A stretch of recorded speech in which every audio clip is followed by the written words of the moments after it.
L'initialisation, j'ai dit que je faisais le truc en dur pour l'instant. Et donc on est sur le right stick X, right stick Y.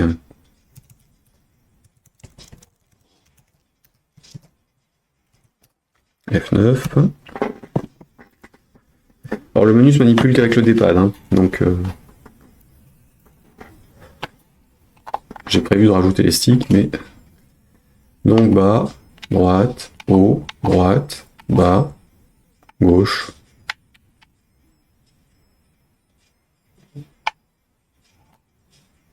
Voilà. Opérationnel. Jouons.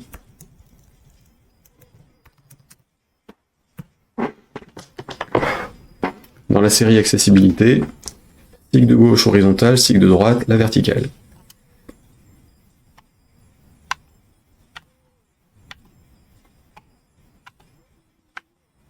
Alors, accessibilité et travail du cerveau, parce que c'est très difficile de se dire, on a deux trucs qui font pas la même chose, et autant dire que la jouer comme ça va être très compliqué pour quelqu'un qui a vraiment les deux sticks en main. Mais rien ne l'empêchera de le faire.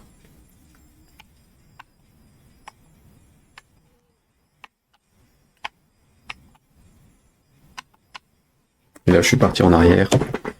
Évidemment, je perds. Alors, retour en arrière qui était possible ou pas avec le clavier. Je repasse sur le keyboard.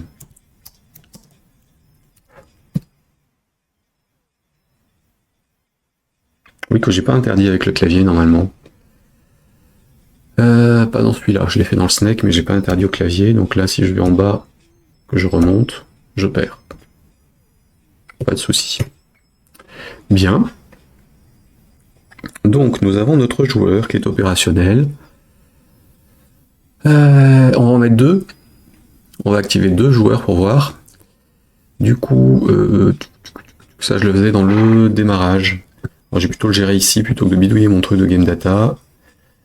Game data. Où es-tu? T'es là. Alors, game data dans le restart, c'était bon dans le... Bah non, c'était le début d'un écran. Dans le start. Oui, alors c'est ça, c'est dans le start du jeu, pardon. Je ne sais plus où j'étais. Quand je démarre une nouvelle partie. Donc là, par défaut, j'active un seul joueur, mais en fait, il ne faudrait pas en activer du tout. Donc ils sont en restart. Et c'est après qu'on choisit le nombre de joueurs. Donc là, je vais enlever ça. On est vraiment en fonctionnement de base.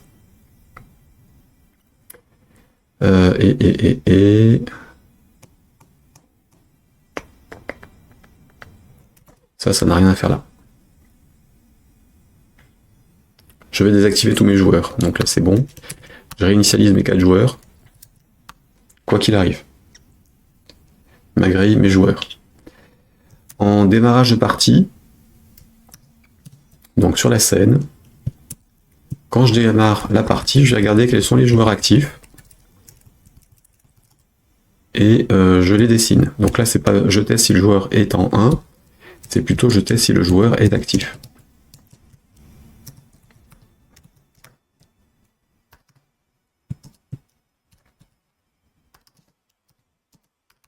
Enfin, est en vie. Et cette opération-là, elle sera faite au niveau du choix du nombre de joueurs. Et donc ça va définir le joueur et ses coordonnées, et sa couleur. Disons que le joueur 1, il sera au clavier. Non, là, ça va être ingérable à tester avec le clavier, je vais plutôt dire les deux axes. Donc axe machin, le 1 et le 2. Et le 2, il sera avec le joystick de gauche et de... Enfin, disons que le 1, je vais le piloter avec le left. Et le 2, je vais le piloter avec le right. Parce que sinon, je ne vais pas y arriver. Autant le dire clairement. Voilà, passons là-dessus. Donc ça va être opérationnel. Je vais mettre un truc en dur pour jouer. On va faire l'écran de choix du nombre de joueurs. Et donc sur mon démarrage d'écran, sur mon home, je vais pas passer en play, j'ai passé en nombre de joueurs. Donc j'initialise mon jeu et je choisis le nombre de joueurs ici. J'enlève ça. Mon choix de joueur, il est où? Player choice, c'est celui-ci. Je vais simplement donner le nombre de boutons à l'écran, donc 4, avec les flèches pour se déplacer. Donc je vais mettre ça dans un grid panel layout par exemple. Je sais plus quelle était la taille de mes boutons par défaut. Donc je vais revoir ce que j'avais mis là. Alors je pourrais les retailler hein, puisqu'ils sont gérés comme ça, mais background L. Ah oui, j'ai oublié de changer là-dessus. Oui, alors attendez, hop, avant de faire ça, j'ai un truc qui me manquait ici. Sur mon bouton, j'ai oublié de changer les infos sur les locked et autres. Donc au niveau des éléments internes, j'ai Debian itest et locked. Pourquoi il l'a pas lui?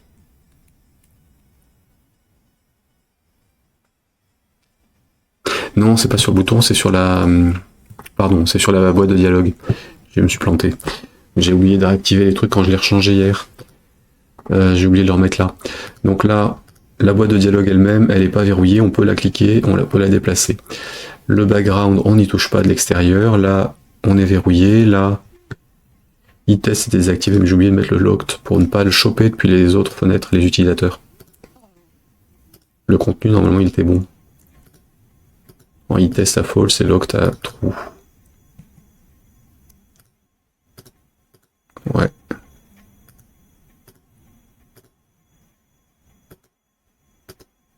Ok. Donc ça c'est bon. Parce que sinon en fait dans mon écran quand j'ai un truc dessus, bah, je le chope tout de suite et c'est pas. Il faut pas. Du coup si je reviens sur mon. Ma scène game, non, c'était mon.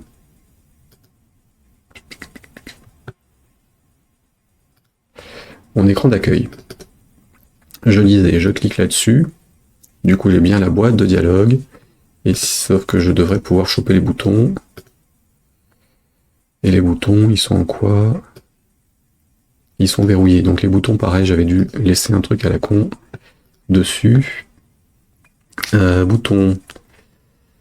Alors mon ancêtre, ici.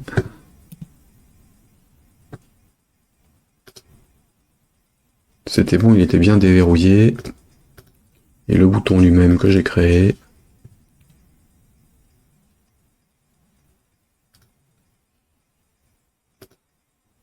Il est déverrouillé. Oui, donc j'ai dû me planter, enfin j'ai dû le copier avec la mauvaise valeur dans l'écran. Ici, on est donc là-dessus. Bouton machin, tu me le déverrouilles. Pareil pour les autres.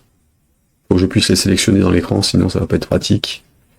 Mais que je ne puisse sélectionner que la partie externe. Donc là je chope mes boutons, là je chope la boîte de dialogue et pas le contenu, la boîte de dialogue.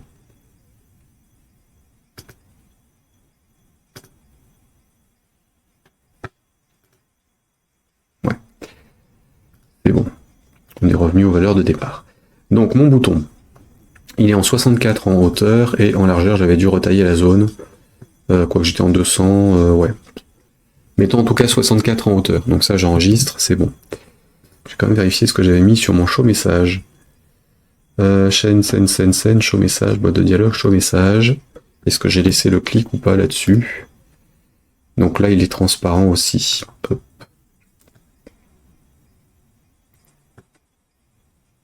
Bouton, où es-tu? Là il est verrouillé, j'ai pas besoin d'y toucher l'extérieur, donc c'est normal.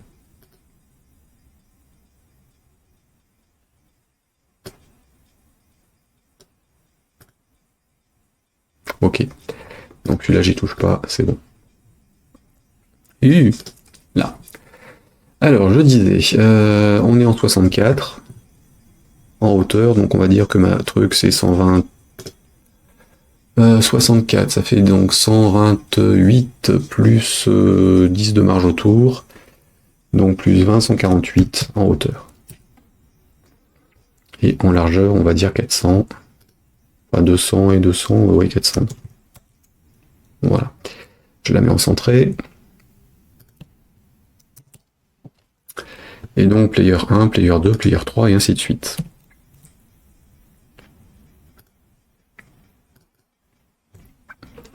Donc j'y mets un bouton texte avec une marge autour.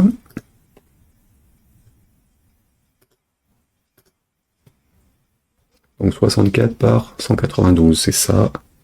5, 5, 5, 5. Et en client, ce qui ne devrait rien changer puisque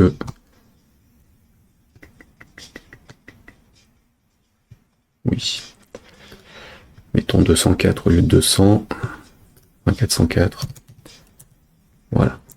Et donc mon bouton il est en 202. Donc 182 c'est bon.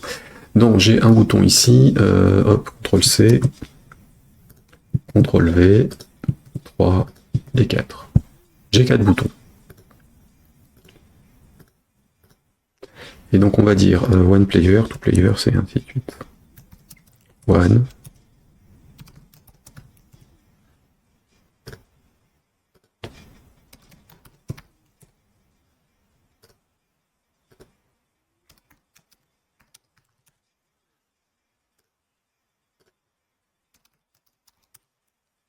Or. C'est fou, hein. Je sais plus, 1, 2, 3, 4.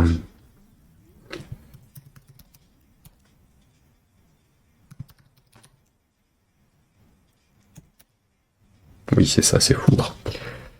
Donc, j'ai 4 joueurs, c'est bon. Je vais donc gérer mon écran pour ces 4 joueurs. Donc, ça...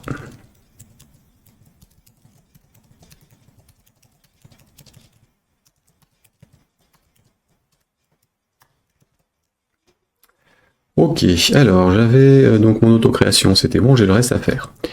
Ici, j'ai besoin du show scène et du hide scène. Et j'ai besoin aussi du translate, si je veux gérer mes traductions de texte. Maj CTRL C. J'ai pas besoin pardon. J'ai besoin d'inherited, sinon ça ne se comportera pas correctement. J'ai rajouté l'enchaînement des écrans, enfin des composants à l'écran, donc j'ai besoin de ma barre d'aide et du UI élément, hein, j'avais copié ce qu'il fallait pour les uses. Donc là on est sur TUI itemlist.remove, un .current.remove, un layout, ici j'en crée un, itemlist.current.add, plutôt new, layout auquel je rajoute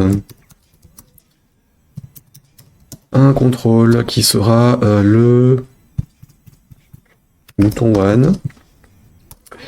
Au-dessus du bouton one, il n'y a rien. À droite du bouton one, il y a le bouton tout.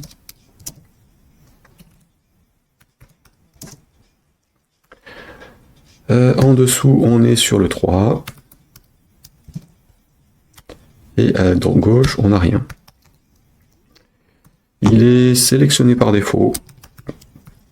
Voilà. Donc je fais les 4. Bouton 2.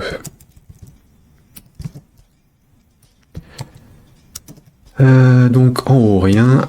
À droite, rien. En bas, on sera sur le 4. Et à gauche, on est sur le 1. Le 3. En haut, c'est le 1. À droite, c'est le 4. En bas, il n'y a rien. Et à gauche non plus. Et le 4. Donc on est en haut, c'est le 2. À droite, rien. En bas, rien. Et à gauche, le bouton 3. Évidemment, il n'y en a qu'un seul qui est par défaut. Hein.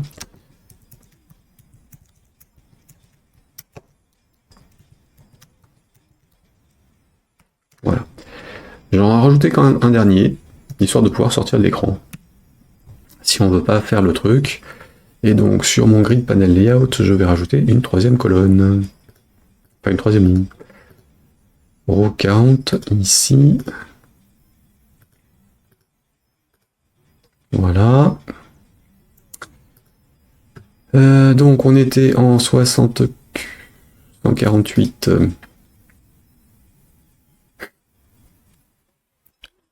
Ça fait 74, 7, 14, 21, 4, 8, 12, 100. 222.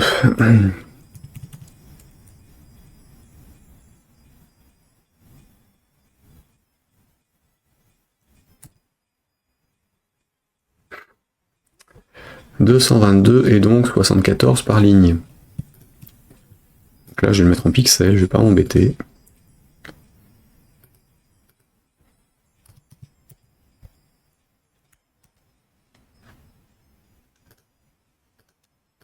7, 14, 21, 4, 8, 12, on est bon. Et donc, celui du bas...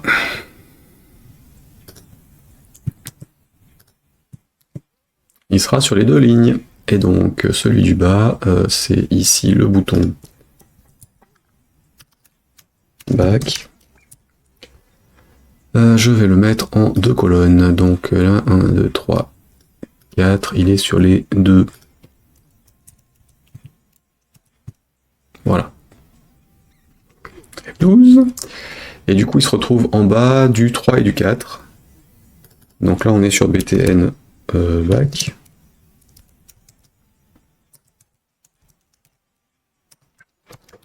Et lui,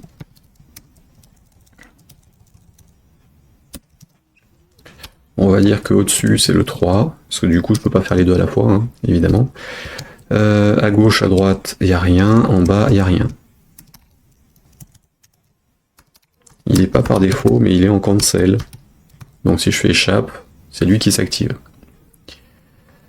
Normalement, j'ai mes boutons à l'écran. Maintenant,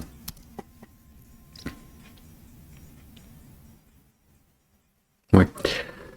Maintenant la barre d'aide. Donc la barre d'aide, je fais du copier-coller de ce qui existe, hein. Je m'embête pas. On est sur Home, F12, j'ai mes flèches qui sont là. Non, c'est pas là, c'est là.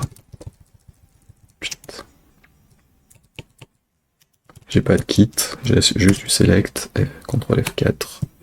Non. Et donc les flèches, j'ai les 4 normalement, au bas, gauche, droite. Donc up, down, left, right à rajouter.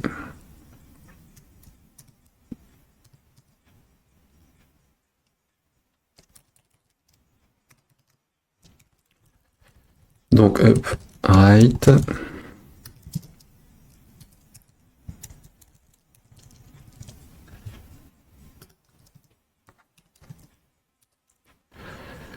Down sans le texte. Et left avec le texte. Voilà, j'ai mes 4 flèches qui sont indiquées dans la barre d'aide. Le select c'est toujours espace ou entrée, F9. Alors j'ai pas mis les textes, hein, donc il va rien y avoir affiché à l'écran, mais je vais déjà vérifier le déplacement. Donc on fait play, on atterrit sur le choix.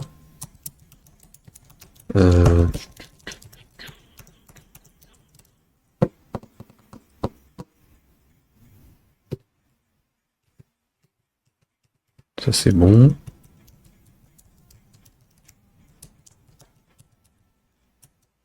Ah. Donc le bas sur le 4. Ah oui, c'est vrai que je peux pas le faire deux fois. Ah mince. C'est vrai ça. Intéressant. Je peux pas descendre parce que j'ai qu'un seul contrôle qui le gère. Ah ouais. En fait, quand je modifie une orientation sur l'un, j'annule la précédente dans les deux sens, pour éviter d'avoir des trucs qui pointent dans la nature.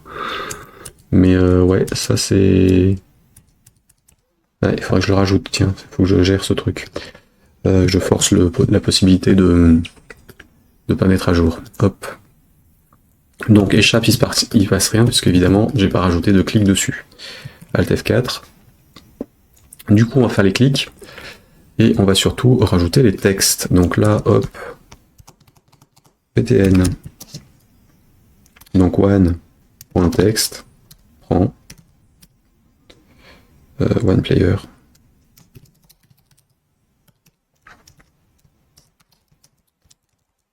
2, 3, 4 et back.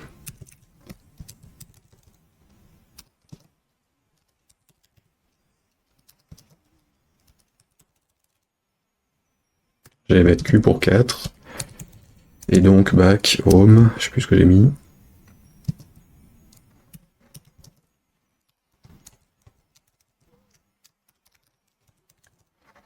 Quatre players, 3, ça. Voilà. Bien. Alors, maintenant, les clics sur les boutons. Back, c'est juste un changement d'écran. Donc tsn .current prend tsn type .home. Retour en arrière. F12. Le 1, j'active que le premier joueur. Donc player T, j'ai besoin du game data Tron. Et donc dans mon Tron game data.player current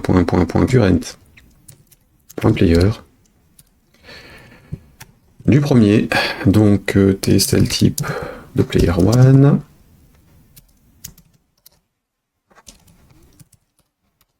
C'est un peu bizarre de le faire comme ça, j'aurais peut-être dû séparer les deux trucs, mais bon. Player 1 prend point isOlive prend true et enabled prend true.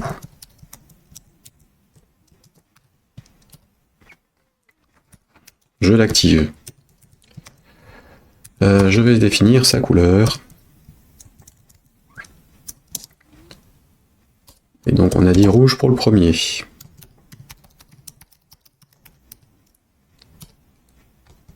Hop. Bon, il en a déjà une par défaut, mais au moins ce sera fixé ici. Le deuxième bouton, alors je fais ça, et du coup je peux passer à l'écran suivant. Et donc tsn .current en tsn type .game. Évidemment, il faudra passer à l'écran, on choisit les périphériques pour chaque joueur, mais en attendant on fera ça, et puis on en restera là-dessus, on fera les choix des périphériques demain, puisqu'en fait je vais compliquer un peu la chose. Au départ j'étais sur un seul périphérique, là je vais pouvoir utiliser le même pour plusieurs, histoire de me permettre de ne pas avoir branché 3 contrôleurs de jeu et jouer avec 3 mains alors que j'en ai que 2, qui potentiellement sont pas totalement toutes les deux opérationnelles. Donc j'ai mon joueur 1, on va faire le 2. Ah oui, alors il y a les coordonnées aussi. Le 1, il commence en 0, 0. Donc point X en 0. Point Y prend 0. Donc il est en haut à gauche et sa direction Vx prend 1, Vy prend 0.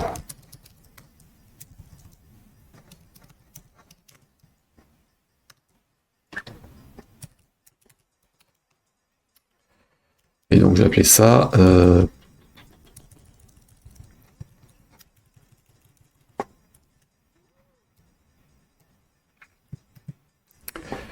je vais appeler ça active joueur 1. Refactoring, créer. Alors c'est pour éviter de faire du copier-coller à la main. Donc activer.